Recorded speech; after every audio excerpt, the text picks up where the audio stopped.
Great to have you here. Please, the floor is yours. Okay, thank you very much. So I have a presentation called Climate Models for Policy, A Bridge Too Far.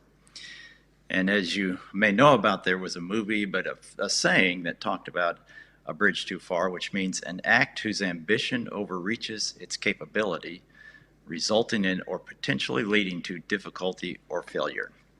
So a bridge too far is usually something that says, we can't do that. This project is not going to solve the problem. Now, when you're dealing with claims about climate change in this year, you can be extremely frustrated. So we're going to look at a couple of Ipcc claims, especially about the models, and see if there is really any evidence for a climate crisis. Now, testing these model claims is something that a dispassionate, objective scientist should do, but being dispassionate and objective is discouraged today. So I want you to look at the Ipcc in three pictures. I think these three pictures tell us all that the Ipcc wants you to know. On the left is the last 2,000 years of temperature, and it shows a slight decline to about 1800 or so, then a very rapid hockey stick rise. The middle picture shows the temperature of the last 170 years, starting in 1850. And the black is the observations, and if you look carefully, you will see the brown. And the brown are the model simulations, and they look pretty close to what the observations have.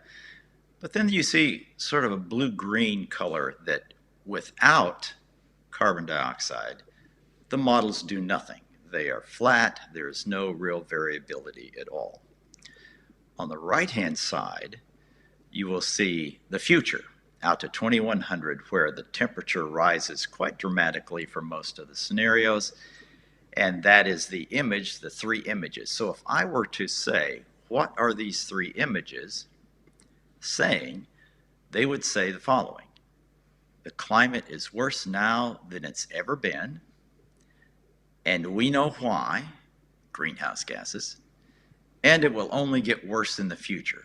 So that's the Ipcc boiled down to three images. So let's take them one at a time. I'll concentrate mostly on the second and third ones, but just for the first one, is the climate is worse now than it's ever been. That's what they're saying with this chart of the last 2,000 years made up of proxy data. And Steve McIntyre has already found this to be inappropriate, and I'll just have a slide here to show one of his results. Shows the Ipcc version on the left, but if you take those same proxies and use an objective scheme that uses all of the proxies, you get what's on the right.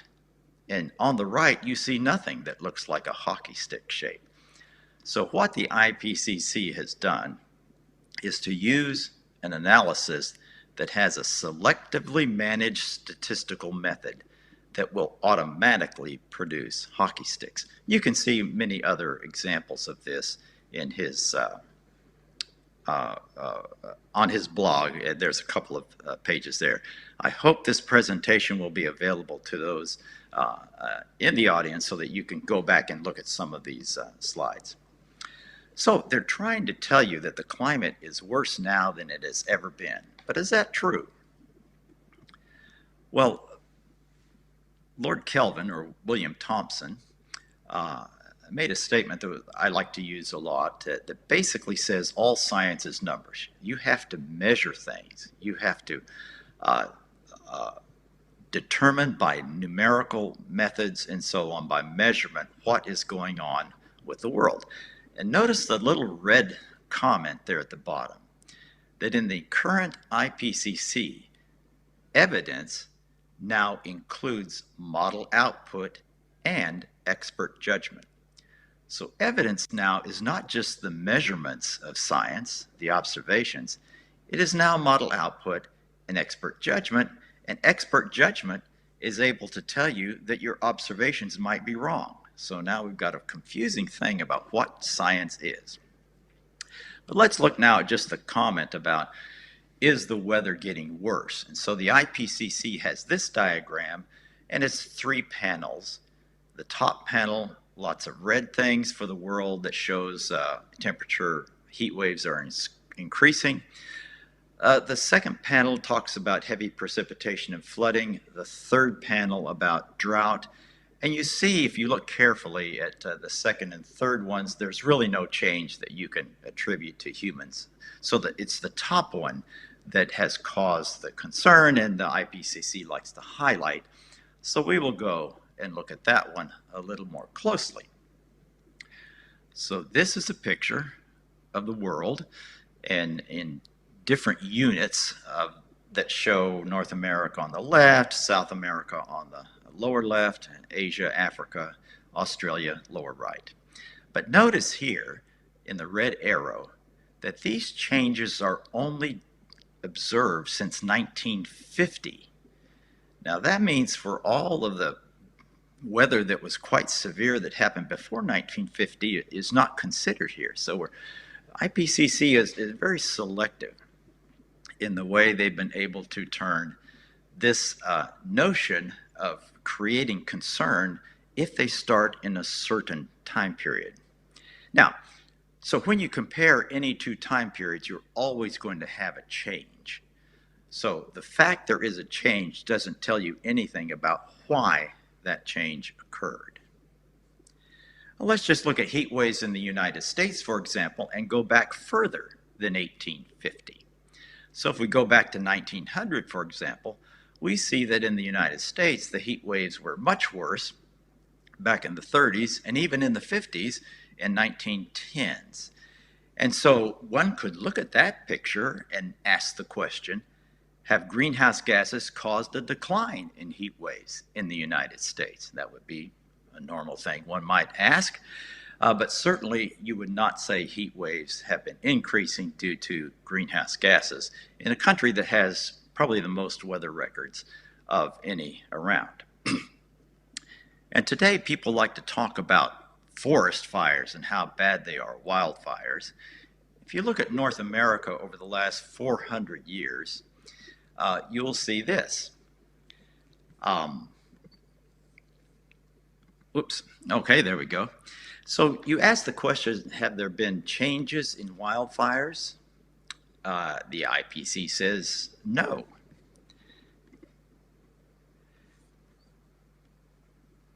I'm getting a little chat here that says, can you read this? I can see that, and I am talking. So the IPCC says weather conditions that promote wildfires have become more probable. But of course, wildfires themselves are not becoming worse, as you can see by the last 400 years here. In fact, it's really just the fact human management has changed things. So you could ask the question, have extra greenhouse gases caused a decline in wildfires in North America? Well, of course they haven't. The decline is due simply to the way we manage forests, but the weather has not caused more, that's for certain. Now, I know quite a bit about wildfires, being from California, and I actually own some property in the area that is wildfire prone. I want you to look at the blue comment right here on the right, where one of the most thorough studies showed that the pre-European burn area for California every year was between 4.5 and 12 million acres. 4.5 and 12 million acres. Well, it turns out that the fire season of 2020 in California that was heralded as the worst ever, turned out to be, as it says down here, under 4.5 million acres, so it did not even reach the average. So wildfires, no, they're not increasing. And I talk about this and other things in a little book I wrote, Is It Getting Hotter in Fresno or Not? It's my hometown, and I show that indeed it has gotten hotter at nighttime temperatures due to urbanization, but not in the daytime. But going back to more thorough examination of wildfires, we find that globally the area burned has been declining because all around the world people have stopped fires when they start because they don't want their stuff to burn up. So, in general, IPCC AR6 has low confidence that most extreme events have been changing. If you read the text, it doesn't confirm this point that the world is becoming more extreme. And claiming that the few changes that have been observed are related to human emissions is done with minimal confidence and based mostly on expert judgment. Now, I hope you see that when you read the IPCC, that a lot of the information is based on expert judgment, which means on the opinions of the carefully selected authors of the report. Now, do we know why it has warmed since 1850? Remember that second panel I showed talked about we know why. And so you see this very powerful picture that says, my goodness, that the black line is the observed. And when we put modeled CO2 in there, we get the black line pretty close. And if we don't have CO2 in there, then we just have a very flat line. In other words, if we hadn't put carbon dioxide in the atmosphere, we would have a climate that really didn't have many droughts or floods or heat waves or terrible storms. So that's all the models can do. And I think some of you are probably thinking, but the real climate goes up and down all on its own. And these models have no ability to do that. So let's just talk about what the climate can do on its own. This is the Greenland ice core record showing the last 12,000 years. And what you see is a ragged decline from about 8,000 years ago to the present. And where it says the little ice age right here, you'll notice it's quite cool. And since about 1850, you see this rise in temperature that fits very naturally into all the other ups and downs you see. So what we have here is a climate that naturally goes up and down. But what we saw in that last picture was the models can't do that. They don't have a natural up and down feature to them, so that all they say is that natural variability doesn't count, and all we have is the greenhouse gases that can make the climate change. And all the words I have on this slide describe that. Now, this is a complicated slide, but I think, and I hope you'll be able to get a copy of this presentation so you can look at it later and figure out what's going on here. But let's start with the green box. And this tells us what caused the warming since the last 50 years of the 19th century, that's 1850 to 1900, what caused the temperature change from that time to the last decade, not 2010 to 2019. And so the models, these are all the different models. If you look at the green arrow, you see that the models show no change due to natural variability, which is what we saw in that first slide. No change due to natural variability. So then the models have aerosols. And we see here the models show that you can have anywhere between -1 and 0.1 degree, plus 0.1 degree impact. Well, that's a pretty wide range. In other words, the average is about -0.05 plus or minus 100%. In other words, there's a tremendous amount of uncertainty in this. Then you go to the gray box up here, and this is the greenhouse gas part. And it says the temperature change since 1850 and so on has been between 1 and 2.2 degrees C. Again, a wide range. But if you add the blue and the gray together, you will get the brown, which is the target gray. And so the models figure out what they can do with aerosols here, determine what they can do with greenhouse gases here, add these two together, and they get something close to what they are shooting for, the target. And I have an example here of the Hadley Center model. I think this is an interesting example because it says the aerosols had tremendous cooling in the last 100 years or so, but that's too cold. And so they have balanced that by a very hot greenhouse gas in these red circles. And so this red circle up here is the Hadley Center model's greenhouse gas effect, so that when you add them together, you come out with pretty close to the actual target. Now, you might ask, is that real physics, or is that just tuning the models to the different kinds of impacts they have? And I think you see down here in the red on the bottom here, it simply says the physics are not known, i.e. the science is not settled, as can be seen by the varying impacts of greenhouse gases. That's this 1 to 2.2. No one knows. Is it 1? Is it 2.2? Is it something else? And aerosols, minus 0.9 to plus 0.1. Well, what is it?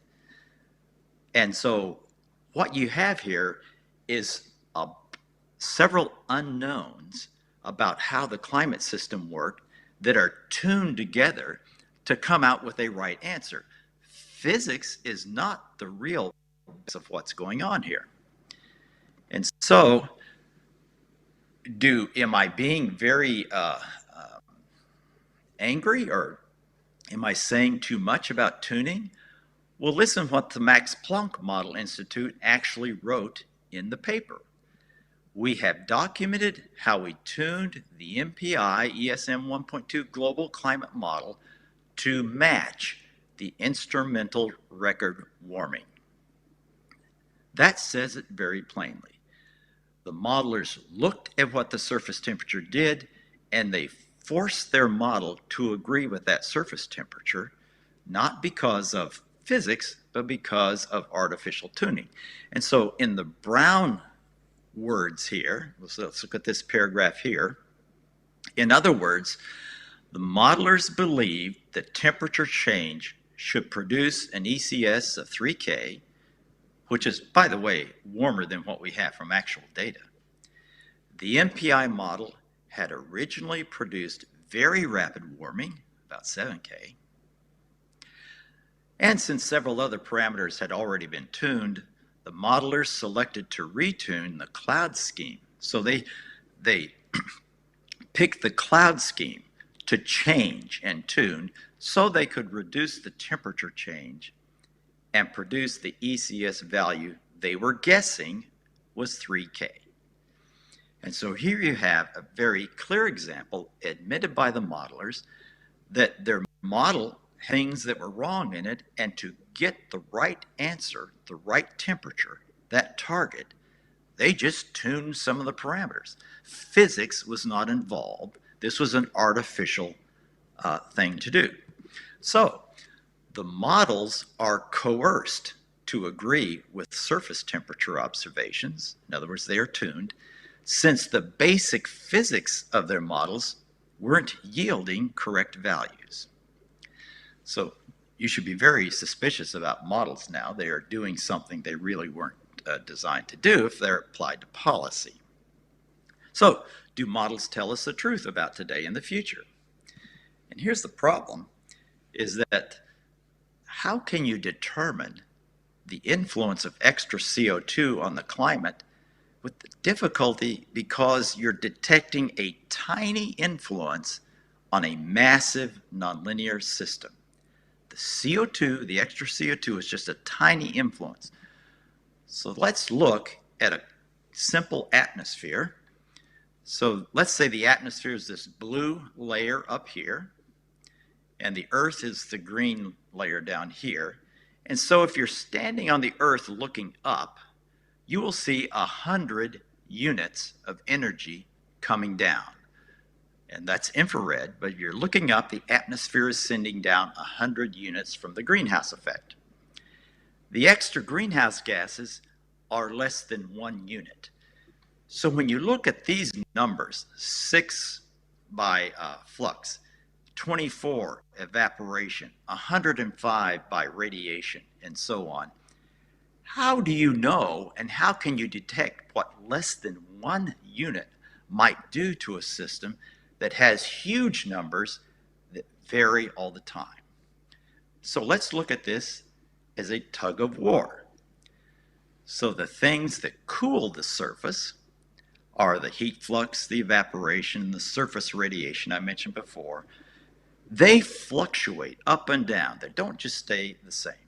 And those things that heat the surface are the sun and also the greenhouse gas coming down from the atmosphere.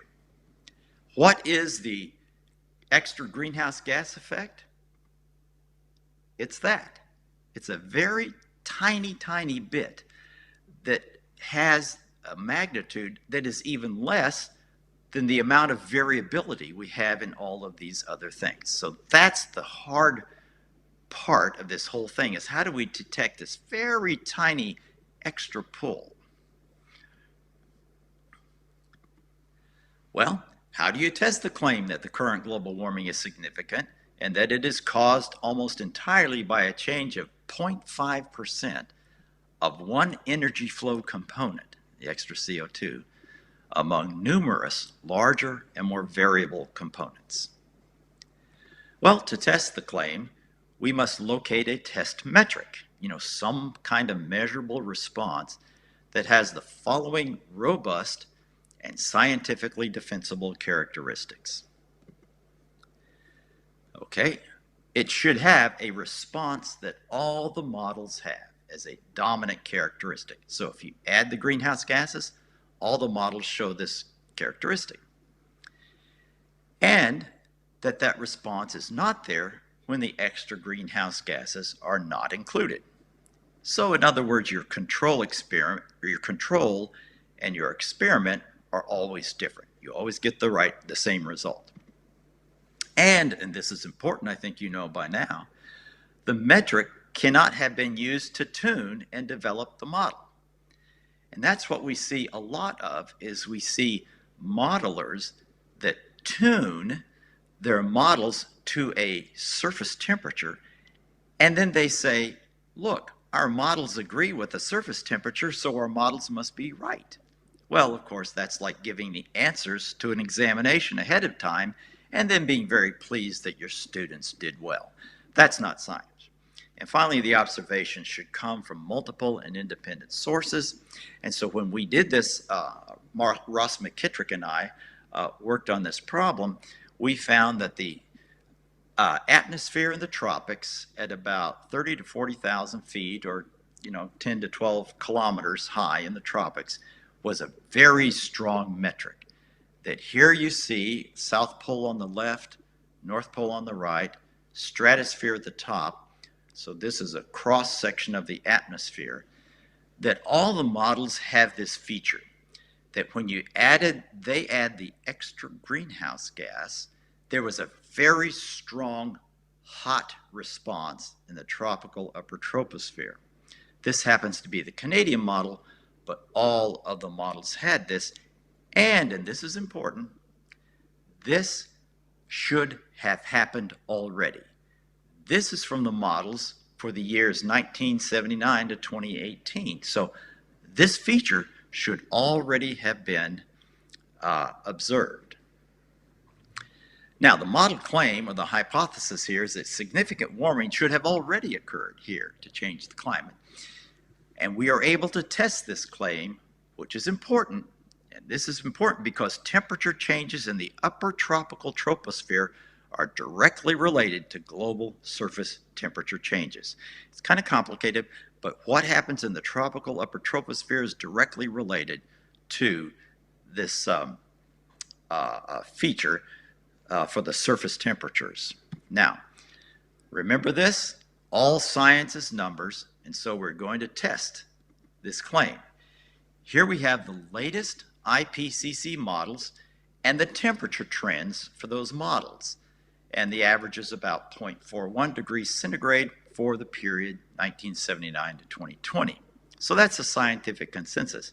In fact, if you look carefully, you will find that many of the hottest models are from English-speaking countries. I don't know why that is, but I guess the English-speaking world likes to think that catastrophe is upon us, and so their models reflect that.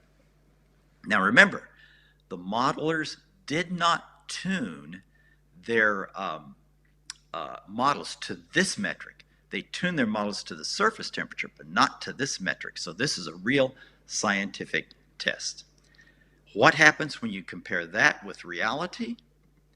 You find this, that the observed temperature change during that time was much less, over a factor of 2 less. And so the models fail to tell us what actually has happened in the past. In fact, if you look at the actual diagram, you see in green the observations, and you see the red line, the average of the models. But notice something else. The green line, notice that the observations stay pretty close to the trend. In other words, they don't go very high above or below, which means they have negative feedbacks. And a negative feedback keeps you close to your average trend. If you look at the models, you will see extreme wide variations.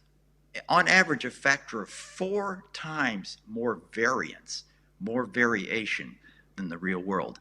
And that tells you the models do not have the negative feedbacks to temperature the real world does. So Roy Spencer and I are trying to look into this, and here is a simple thing about why the models warm too fast and vary more wildly.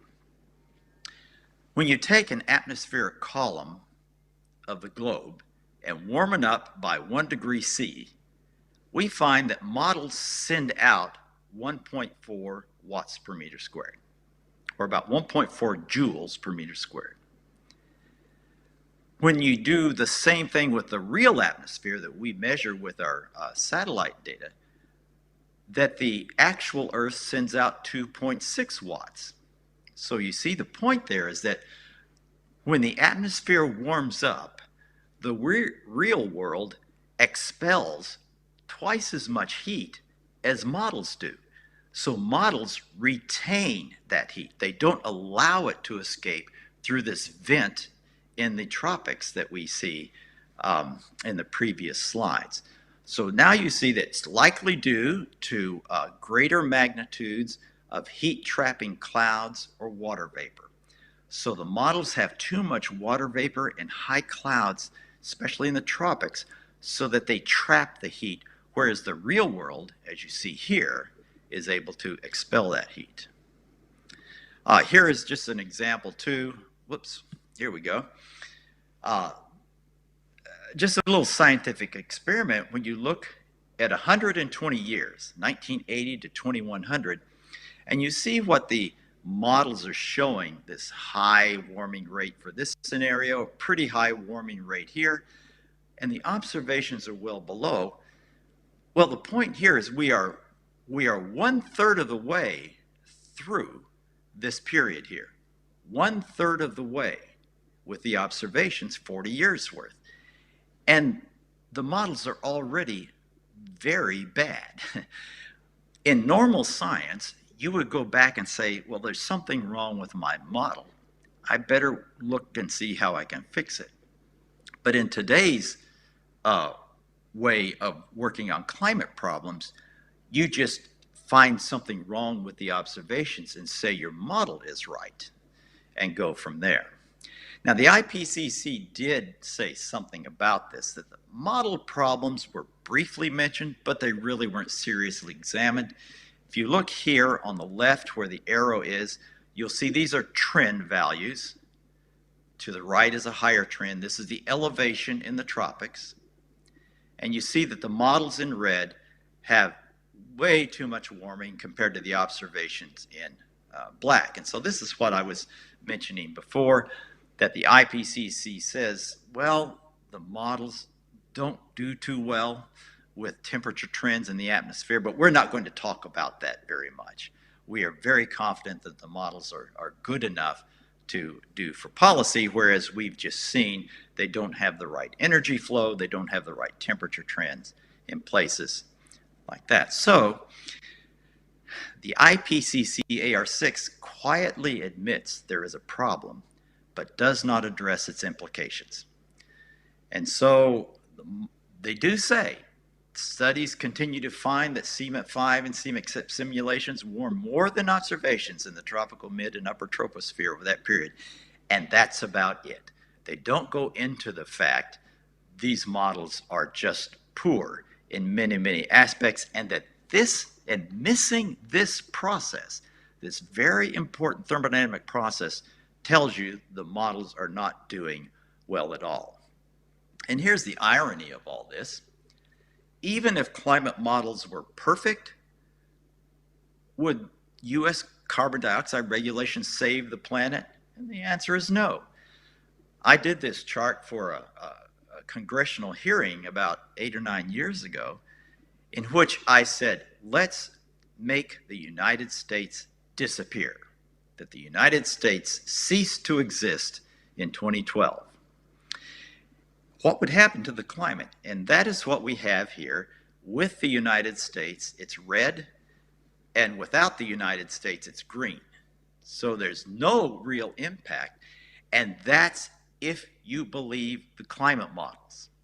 So the irony here is that even if the climate models were perfect, that if the United States disappeared, it would not make any difference on the planet. So I hope what I've been able to show today is that the message of the IPCC is hard to believe when you look at the information. For they begin with this picture over here, this hockey stick, and say the climate is worse now than it's ever been. But that graph is based on techniques that are artificial, biased techniques I have here, and most extremes are not increasing at all. So no, the climate is not worse now than it's ever been. And we know why, the IPCC says, but this model result is based largely on artificial tuning rather than fundamental physics. And finally, and it will only get worse in the future, models do not reproduce present climate and its energy flows, so because it does not produce the present climate and energy flows, it has little credibility for the future. So that's the 3 IPCC diagrams, the point they try to raise, and I think each one of them can be shown to be not nearly as remarkable as claimed to be. So with that, I say thank you, and I believe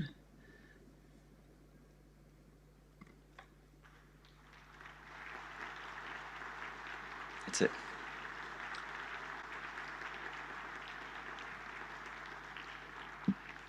All right, thank you. Thank you, John. Thanks a lot. So we have a bit of time left for Q&A. Okay, so on.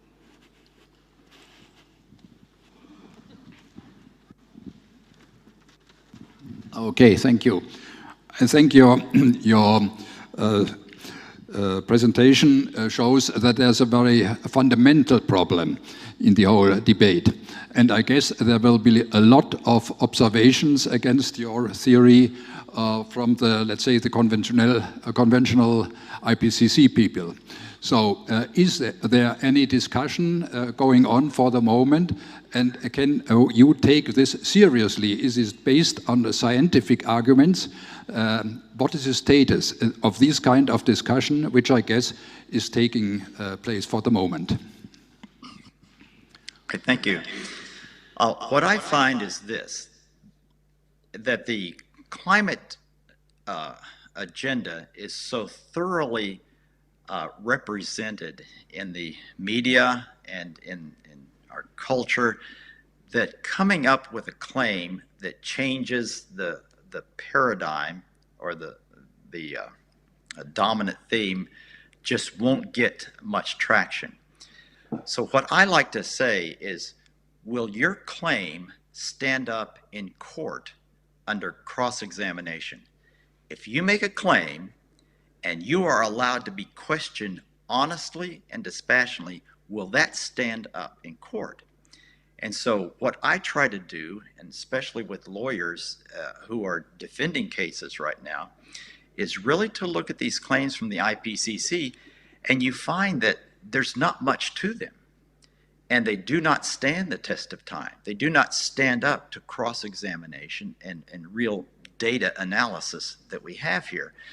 And I think the one that is easiest to handle is the climate model projections. Those can be shown not to withstand. Now, will the rest of the world understand that? I think they will at some point. I think it will happen through the economic problems that are caused by the policy issues that follow on from climate model use. I think right now we are just seeing the beginning of the fact people are going to question, why are we doing this to our economy? And you're told, well, it's based upon our climate model output and our scary stories about extremes, when once you look at those, that will not stand up to scrutiny. And more people, I think, are going to understand that.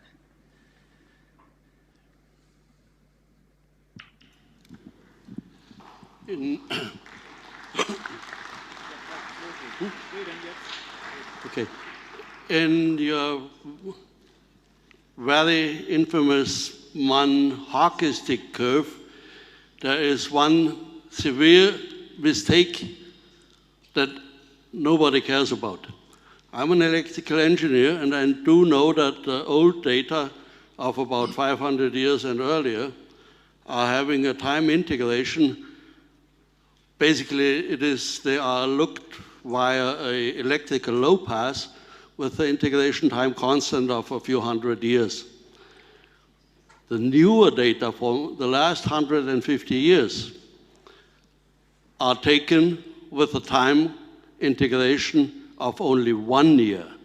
And now comes the formal mistake. So if you would be an electrical engineer, you would get a clear fail for such an analysis, because if you take 150 years time and get just straight 1 Kelvin increase in time, and now you feed it through this transform process, you do the integration of 200 years, you get only 1/3 of a Kelvin increase. If you do the integration over 300 years, you get only 1/4 of a degree. That means if you would do the right way of Laplace transformation, apply to your signal, then you would find nothing, zero extraordinary increase.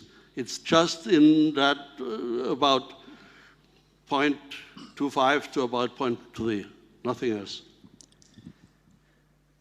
Yes, you mentioned just one of the many problems with the proxy data is that earlier you go, the smoother it is, and so you don't have these up and down changes that occur today that we can do with measurements.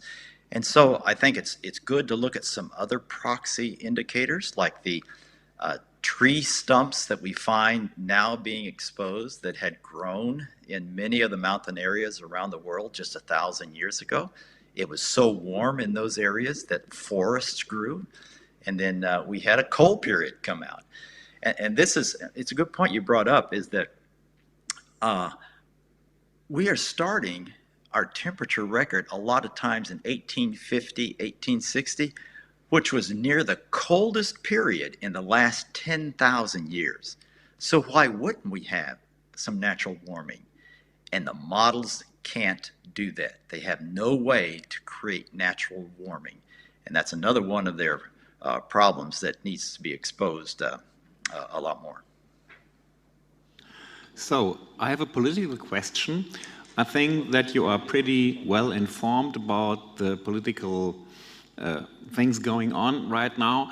And could you tell us a little bit about the political atmosphere? Do you think there is already a sort of sadness, where the people are rather fed up enough to begin to criticize all this? That is happening. You know, if you want to get political change, look at what people spend their money on or can't buy. And that is when you really get people's attention. And so when Trump was defeated in the election last November, people were taking photographs of gasoline prices around the country. And it was about $1.70, $1.80 a gallon. Well, now it's close to $3. And so that kind of information, it's called the politics of the gas pump. That kind of political issue is going to be that which changes the climate about what people think about the climate. So I think we're probably thinking the same thing, that the high cost of energy now, which has affected everyone and made life worse, and especially for the poorest among us, they're the ones hit the hardest, that's going to cause a more vigorous look at what in the world this climate noise is about, and can we get a true and real story about a situation with the climate, which I think the evidence is very clear that we are not in a climate crisis. Okay.